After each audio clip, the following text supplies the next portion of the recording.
On today's episode of Locked On Avalanche, people seem to think Cale Makar had a down year last year. I'm not sure how 90 points and a Norris finalist is a down year, but here we are. What can he do to shut those people up? Let's talk about that. New episode of Locked On Avalanche coming at you.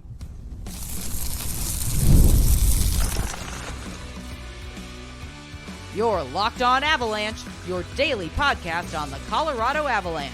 Part of the Locked On Podcast Network. Your team every day. All right, everybody. Welcome to the Locked On Avalanche podcast, part of the Locked On Podcast Network. Your team every day. I'm your host, Chris Maselli.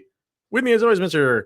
Shaggy Von Doom, Kyle Sullivan. Thank you for tuning in and making it your first listen of the day. Always appreciated. And make sure you're following us on our social media outlets, LOPN_Avalanche on Twitter, X, Locked On Avalanche, Instagram, and Threads. Questions, comments, concerns, and opinions, LockedOnAvalanche@gmail.com. And follow us on our YouTube channel. Hit subscribe, get notified when a new show goes live. And make sure you subscribe to our subtext as well. Link to that's in the show notes below. And when you do chat with Kyle and I one-on-one, we get your opinion, everything Avalanche related, which we share on this very podcast. All right, sir. We're going to finish this week up with, we've done the big three where we're about to finish that off with Cale Makar and going through what we expect for next year, if there are any quote unquote improvements that they want to work on for next season. We did Nathan McKinnon on Monday, Mikko Rantanen on Wednesday. We'll finish off with the big three and Cale Makar for today. We'll get to his over-under as well in terms of assists, goals, and points. Will he do more or less than last year? And then we're going to finish today's episode off with this Jeff Marek situation over at Sportsnet. I don't know if people have been paying attention to it. It's a very, very weird and interesting story. So I'll get your take on it. We'll talk about it. Is Sportsnet overreacting? Is NHL overreacting? No, they would never do that, would they? No, hockey's a silly sport. That would never happen. Yeah. All right. So where we're going to start today is, like I said, we're going to start with the Cale Makar stuff and what do we think? Improvements. I don't want to say improvements because the guy's all world. But that's kind of how we've been doing things, is expectations. Maybe things that didn't go right for Cale. I said in the beginning that, people thought he had an off year. Is by no stretch was it a perfect season for him, but he had a career high in points. I know he's a defenseman, so people are going to say, well, look at the defensive metrics. Sure, I will grant you that maybe that is where we look for a better season from him, if you want to pinpoint something, defense specifically. But I want to start, go for it. Yeah, and yes, we can have the conversation. Yes, he's all world, but yes, last year was also a down year. Not statistically. Statistically, it was one of his best campaigns since 21-22. But you can watch with your eyeballs and see that there were some mishaps and misjudgments. And again, like we were talking the other day with Mikko Rantanen, the conversation was, is Cale hiding an injury? What is he doing? He doesn't look like himself. That's okay. I mean, you could say both of those things and both ring true. Yes, he's all world. He could surprise you. He could do all he does. He could be the highlight reel guy, but he also had a step back when it came to defensive play. And I feel like he also knows that and owns up to it. But last year was an incredible year for him. It was. I mean, overall, he had an excellent season. I saw a lot of people really kind of putting, Quinn Hughes, and Quinn Hughes was deserving of it. I'm not trying to, take that away from him, but people kind of gave Quinn Hughes the edge there because his defensive metrics were better. And when you play defense, they need to be good. I think, Cale Makar, I think is an excellent defenseman playing the defensive position. Offensively, we know he has the offensive ability. Defense, I for some reason, I think it's just some people who want it to be, oh, he's human. So they're taking last year and just saying like, oh, his defense is suspect. No, it's like he's an excellent defenseman. Did he have a down year on the defensive side of things? Yeah, but he wasn't terrible. I mean, we're sitting here thinking like he was a liability out there. No, of course he was not. But I think it kind of goes to show you, like, this is a system that the Avalanche play in offensively and defensively. And the entire system was breaking down defensively for the Avs last year. So, and in that same breath, I think there's some people thinking like, well, they didn't go out there and really address anything to make their defensive core units and core better. They're pretty much going out there with the same guys, and you have a third pairing, which is now going to slot in, which is not going to move the needle all that much, right? So the same four guys are the four guys. So I think this is just the Avalanche saying, like, no, we have faith in those guys. Like, everything should be hopefully okay. They just got to go out and play a little bit better defensively. And it was all of the simple things that they had to do. Positionally, they were out of position so many times. And maybe they had that mindset of just our skill will win out. And you can't really do that. Like you can't do that over the course of the season. You have to stay within the system. And then the times when they did that, how many times last year, Kyle, did we say like, oh, they turned it around as a team, or whatever was ailing them? Where they'd go a stretch of doing something poorly, and then they do it right. We would be like, they snapped out of it. And then there'd be another hole in the dam that would leak.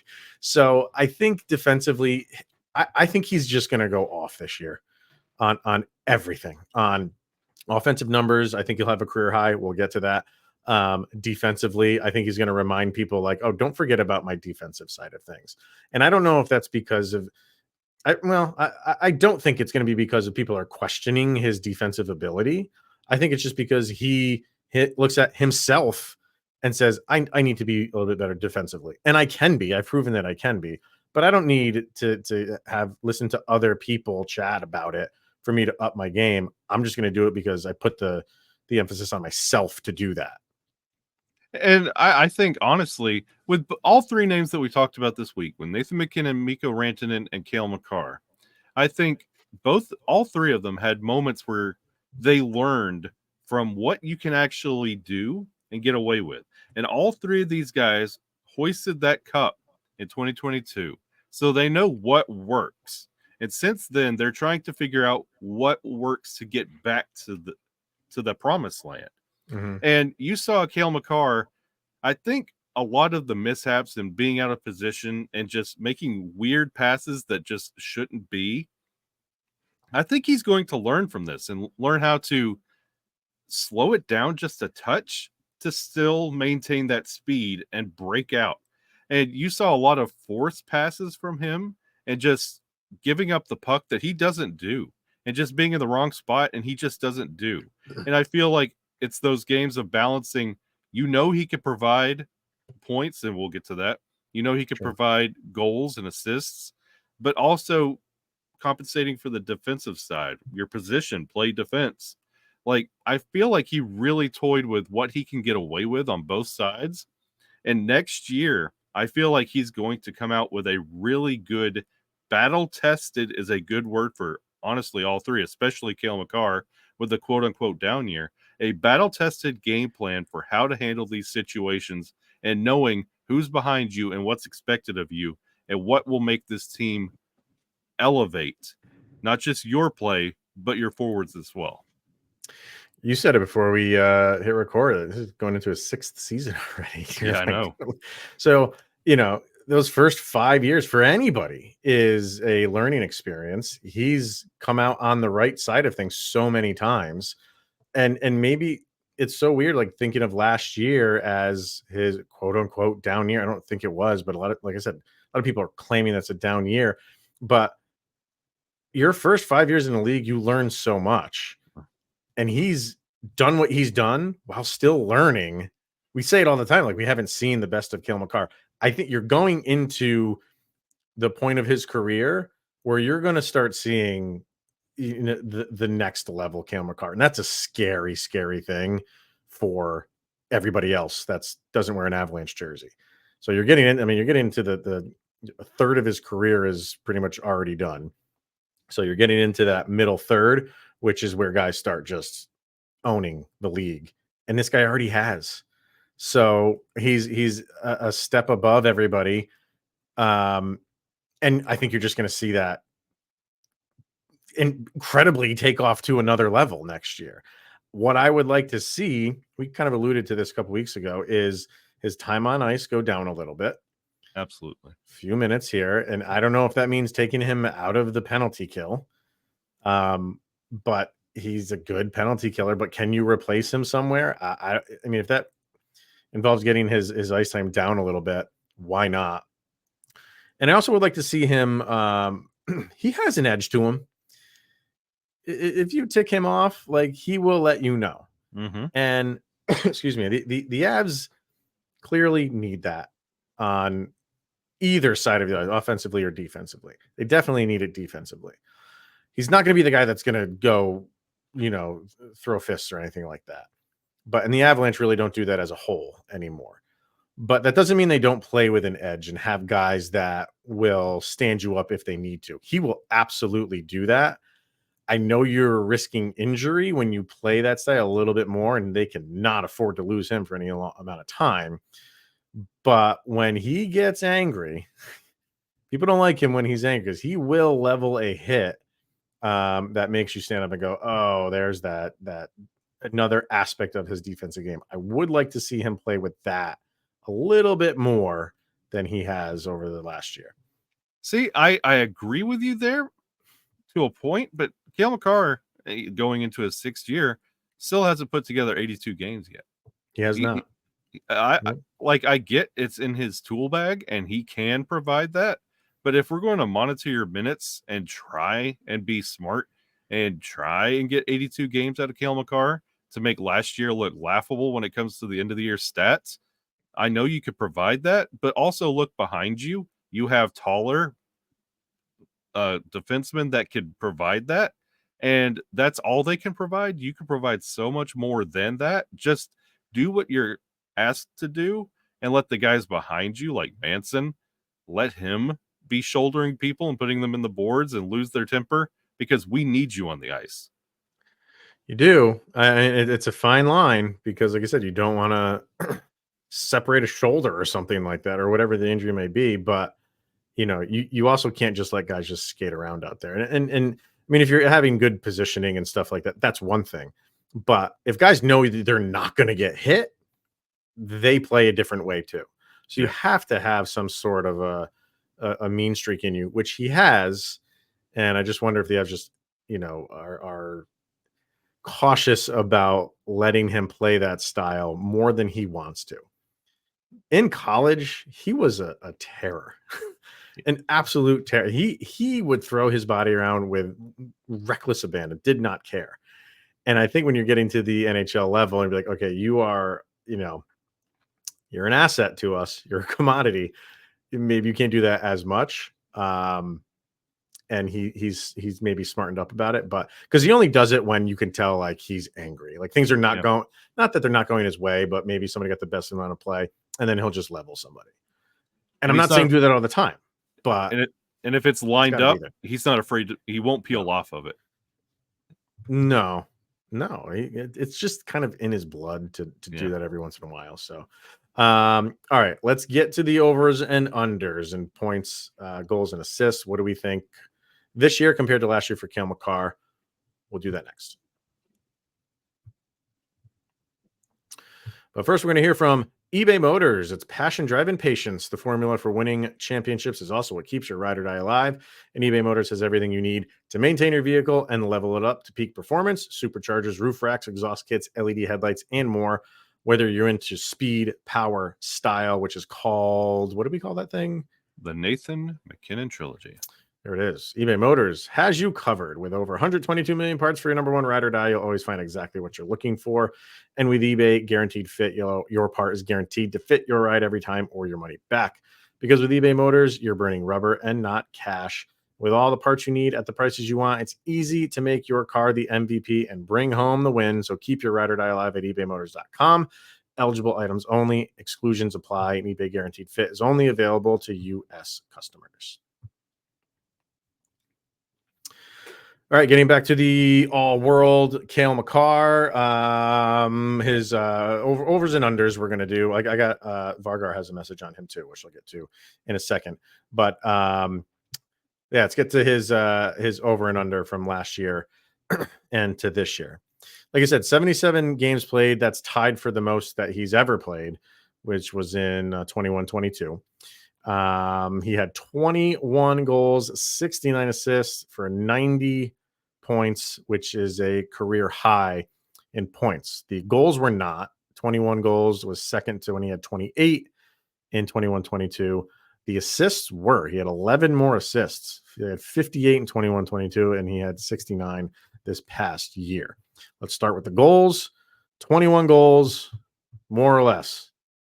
I feel like that will go up, but to Yeah, I like do too. 25. I don't think he's going to go breaking his career like with 28. I don't think he's going to go blowing through that. I feel it's going to be a comfortable 25. I want to see if I can get into. I can't. I remember that 21-22 season. Did he not have some towards the end? I think people were just like he was on a track to 30 for a defenseman, and then I want to look up the game logs because I want to see how many games like he had to get it and didn't. I don't know if there was Yeah. like was it 5 games that he needed and we were like, oh, he's gonna get it, or was it 10? But I thought he ended the year on like I guess a scoring drought, if you want to say, because people were thinking like he is heading towards 30. That's not out of the realm of possibility. This guy has just elite level scoring for a defenseman. So, and again, I'm going with you're going to see a different Cale Makar this year. I really genuinely feel that way. Yeah. Obviously, health is if it's always if you can stay healthy, right? That goes without saying. But I think you're going to see a Cale Makar that people are going to be like, wow, he has another gear. And I think you're going to see a little bit more consistency with the goal scoring. He likes to score goals. He doesn't shy away from, I'm a defenseman who has offensive ability. He doesn't shy. That's where the league is headed now. And he's at the forefront of that, or it's really where the league is. And he's at the forefront of it. And yeah, I think that might be on his radar to hit 30 goals. I'm going that high, man. I think he can definitely get that many. I mean, that's not out of the realm, but I feel like the next number is where you're going to see Cale Makar take a rise, and that has to do with his line mates as well. For the assists, so he had 69 last year. Like I said, that's a career Nice. high. You think he can get more than that? Oh yeah, because again, everything we talked about this week, Nathan MacKinnon coming off the hardware year, and how does he rebound? Like make a rebound to that? Mikko Rantanen and possibly a contract year, really ramping up the scoring. The puck's got to come from somewhere, and I feel like his assists are going to touch at least like. I know he had 69. I say 75. Yeah, I mean, when you are out there as much as he is, when you're running the point on the power play, when you're playing with guys like Devon Taves and Nathan MacKinnon and Mikko Rantanen, and then fill in the blank for the third one. Sometimes it's Arturi Lehkonen, Jonathan Drouin, if Landeskog comes back. On the power play, you're playing with Nichushkin, if he comes back. Like, it's a gluttony of riches on why he can put up these numbers. He could do it anywhere, but when you're playing with the level of talent that he's always playing with, that just benefits him. And some people are like, oh, well, he's lucky to do that. So what? Good for him. Well, he's making the best of it. He's not playing with these guys and not producing. He's playing with these guys and producing. So, yeah, I mean, could he get 30 goals? Yesterday with Mikko, we were just using very simple numbers. Could he do 30 goals, 70 assists, get 100 points? Yeah. I don't think that is out of the question for him whatsoever. Yeah, I got him rounded out about 25-75. Still 100 points. Yeah, that's where I feel like it's going to be. I feel like a 25-75, and it's going to be an easy 100, probably with about 10-5 games to go. Yeah, he just coasts himself into the playoffs. But it's going to be a commanding year for all three names that we mentioned this week. I think so. I think especially for him. Like, obviously, he's so likable and just fun to watch. And he just makes the game. I hate that he makes the game look so easy. But I also love it because he's on our team doing that. Yeah. So for Makar Vargar, he thinks Makar's going to hit 101 points. So he went 30 goals, 71 assists. So Vargar throwing those fantasy numbers out there. And he also says he gets a Conn Smythe, he gets a Norris, and he's a Hart finalist. That is going to happen at some point in Cale Makar's career. Mark my words that he will. I don't want to say he'll win it, but he will be a Hart finalist. It's going to happen. If he does follow that, hits that 100 mark, that century mark, with 10, 8, 5 games to go before the season's over, that conversation is going to be like red line. Like that is going to be, do we need to take another conversation around Cale Makar a step above where we have him? And it's really going to ramp up. So yeah, if he touches that century mark, absolutely he is in the Hart discussion. I think it needs to happen in the next 3 to 5 years. If it doesn't happen, then it could be like a Jared Bednar thing for the Jack Adams, and it's just not going to happen.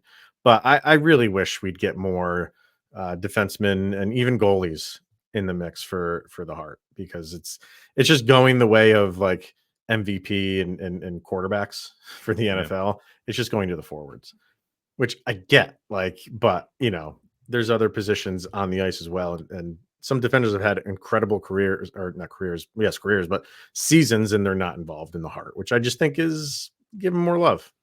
I'm all about it. If he doesn't get to that century mark, that'll really help that conversation. He becomes Roman Josi, who has really good seasons and just never gets mentioned in the Hart. Yep. So that's where. So his points, career high is 90. We both think he's going to break that. Yeah. So I think he's on track to do that. And then the hardware that comes with it, probably. I want to see how many years in a row he goes for being nominated for the Norris. Like that. I don't know what the record is for that. He very well could approach that or beat it. And then have him on NHL 26 with Connor Bedard and Cale Makar. There you go. Love it. All right. Get our last break in. When we come back, this Jeff Marek story going on up in Canada. Really in the hockey world, I guess, but I mean, he works for Sportsnet, so it's weird. It's weird, and we'll give our take on it, and we'll do that right after this. All right, let's hear from FanDuel, because we love sports and we love them so much that we never want them to stop. But the playoffs are all over with. We have Major League Baseball, and even the Olympics are now winding down. Only a couple days left for the Olympics, and the sports, they're just not sportsing like we want them to, but NFL is around the corner. And of course, so is the NHL, Kyle, getting ever so close. I feel it. Yes, you can, it's in the distance. But FanDuel lets us keep the sports going whenever we want. And all we have to do is open up the app and dream up bets anytime that we're in the mood. And this summer, FanDuel is hooking up all customers with a boost or a bonus daily. That's right. There's something for everyone every day, all summer long. So head over to FanDuel.com. Start making the most out of your summer with FanDuel. It's official sports betting partner of Major League Baseball. All right. So a couple weeks ago, we had Brennan Vogt on, who writes for The Rink, Colorado. And before I don't know if it was before, I think it was before we were recording, we were just chit-chatting. And I was like, something's going on with 32 Thoughts, the 32 Thoughts podcast, which is one of my probably my favorite hockey podcasts outside of Locked On Avalanche, of course. Come on now. I mean, they're cool. They're pretty cool guys. And I was like, they haven't had an episode since the draft. Well, the only episode they did have was Elliot Friedman, who's Marek's right-hand man. He came out with like a 20-minute first day of free agency, I think it was. Like kind of like just what happened on day one. I think that was what it was. And then nothing after that. Nothing on day two of free agency or anything that's happened since. And I was like, it's a little weird. And we were like, yeah, but they do take the summer off. But I'm like, it just was you don't take a summer off then. Mm-hmm. You go, maybe let free agency play out for at least a week and then go take your break. And then it came out the next day after we recorded. The next day, The Athletic put out an article kind of summarizing what happened with Jeff Marek. And to summarize it, first of all, Jeff Marek is just in my opinion, like a treasure. He's just a down to earth, flat out nice guy. And he, on top of being just incredibly knowledgeable, the guy is a walking encyclopedia when it comes to hockey and the history of it and its players and stats and everything. And he just does it in a way that doesn't talk down to you, Mhm. that I know more than you. He just loves to have conversations about hockey and just talk about hockey, and presents it in just such a welcoming way. And it's the total opposite of like the blowhards out there that are just for show and F bombs every other word, and like the complete opposite of that, which is what I gravitate to, right? So I'm like, why? This is just weird. So the Athletic comes out with an article stating that at the draft, at the Sphere, which I just cannot get that right. Excuse me. He apparently was they know the like place like ESPN, Sportsnet, all those like big networks. They know what the pick is 3 or 4 minutes before it actually happens. It's not a miracle that when a pick gets announced, the camera just happens to be on that guy in the stands. They know what the pick is, so they can set all that stuff up. They can get their graphics ready. The host can get their notes ready and all that stuff. Apparently, he was texting a friend of his who the pick was when he got it, which was literally minutes before they would announce it. And this friend would then go to Twitter and post, "Hey, I think the Philadelphia Flyers are going to take this guy." And dude was right like 98% of the time, miraculously, which just does not happen in the draft. Somehow, some way, they figured it out and they traced it back that Marek was telling him who these picks were. The NHL didn't like that, and they approached him at the Sphere, and one thing, it happened so quickly. One thing led to the other. Sportsnet let him go because of this. It's not known if this guy this friend that he was telling the picks to, was using it for bets. I think the consensus is he was not. I think he was just doing it to look cool on social media, as thinking like, I'm a genius. I know who these guys are picking. And is that if that's where it stops? Is that a reason to fire a guy who is well liked and has a huge following just because he was tipping off a friend on who I'm okay with the NHL being mad about it, to be totally honest with you. Totally fine with it. But do I think he should have been let go because of this? Not in a million years. This is a bit of a reach, if you ask me. I see what you're saying, but this is also kind of what I'm going to school for. Mhm. And this is also something they preach about when it comes to sportscasting and journalism. Yes, you do have certain advantages when it comes to information and trust, especially this is something Marek has with an illustrious career. You get a little bit more information than maybe anybody else on the beat would possibly get. What you do with that information, even if you're just sending it to your friend, you got to be a little bit more careful, I because agree. that I could agree. get out and could be used for who knows what. And this guy could have kept on going, and somebody could start, hey, this guy's hitting, and then somebody else could be making bets off this guy. And it's a whole thing. What your friend is doing with that information is a whole thing, but what you are doing with that information, it's not for you to leak out to a buddy, because it's a fine line what you have to do when it comes to integrity and that information, because this is a trusted, you have a rapport. Mhm. So I understand like Sportsnet letting him go, because this could be problem if you're loose with this information. It could be a problem down the road. And if it was a bam, bam, bam interaction to where it was let go, maybe things were said, maybe things that have been kind of just like in good faith let go, brought back up, said, hey, what are we doing about this situation? And I understand both sides of this, but Yeah. it's still weird that you would even be doing it in the first place. I definitely understand both sides of it. Like I said, like I understand the NHL's side, but couldn't they just go to him and say like, stop, simply just don't, and then we move on from this?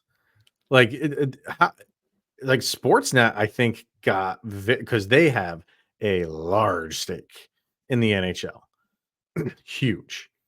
And I just wonder how much of it was the NHL throwing that around in their face?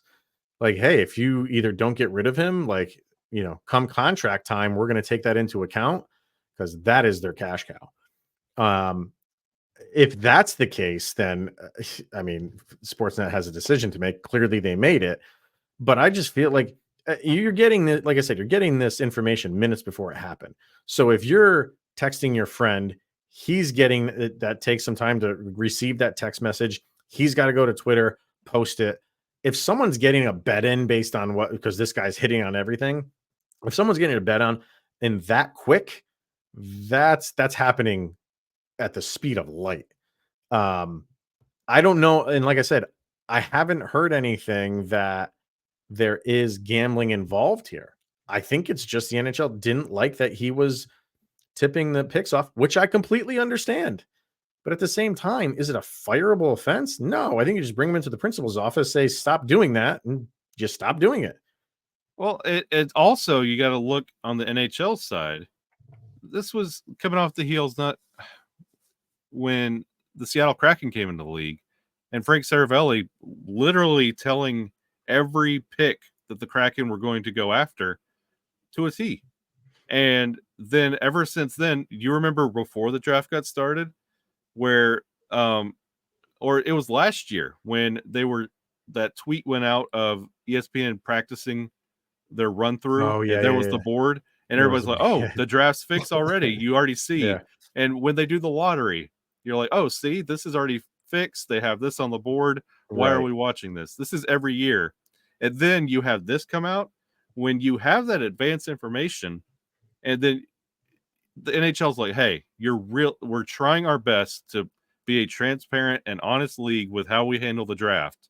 And if you are giving advanced information that you already know and you're ruining that, like, we're trying our best to put on a good, transparent product here, and you're using this information in a way that I know it's to your friend, but we're trying to keep this kind of stuff from getting out." Well, they want it to be a surprise Yeah. they don't want to, you're not spoiling the ending. They don't want that. The NFL had a big problem with that years ago. Mhm. Huge. And there was like, there was one point in time where it was 15 minutes. And I remember those days. It was 15 minutes in between picks. And then they went down to 12. And I think now they're down to 10. But people would know the picks like with 8 minutes left, and it just took the excitement out. It took the joy out of it. And the NFL asked them, like guys like Adam Schefter, to not do it. Just it's a good faith thing to not do it, and they don't anymore. But they do kind of do something similar to what Merrick has. They tell their friends that and I think the NFL is okay with at least that because they know that's just going out to social media. And if you want to follow that guy and have the pick spoiled a minute before it happens, go for it. But if you're just watching the television and that's where you're getting the information, it's not going to get spoiled for you. The announcers are not going to say it. So you can shut off the Twitter if you don't want it to get spoiled, and do it that way. But I don't know, man. Like I just kind of on top of everything, I don't have my favorite second favorite hockey podcast anymore. And what's going to happen to 32 Thoughts? Because Friedman is great. He's awesome, but I don't know if he wants to host it by himself. He doesn't really seem like the type that he wants to do it by himself. I don't know. I think this is just an overreaction on everybody's part while understanding the NHL side of it. I just didn't feel like it was a fireable offense. You just tell them to not do it anymore and we move on from everything. Yeah. I don't know. It's weird because especially with all that Merrick has, why would you even be doing it in the first place? Like, I don't get it. Good point. Yeah. Like why even bother? Why? Yeah. There's a video of Rick Riley. Remember Rick Riley? He used to write a great column at the back of Sports Illustrated for years. Yeah. And then he signed on with ESPN. And there's a video out there. It's on YouTube. It was the Steelers. I don't know who the Steelers were playing, but Ben Roethlisberger got injured in that game. They came back from commercial early. They didn't know they were back on the air. And Rick Riley looks over to Stuart Scott, RIP, and says, "Hey, Stu, say that I had the injury on Twitter first." And it's like, dude, like nobody cares about that. And Stuart Scott came back, and then they came back on the air and said, "Yeah, you had it first on Twitter," when you probably didn't have it first on Twitter because nobody cares. Yeah.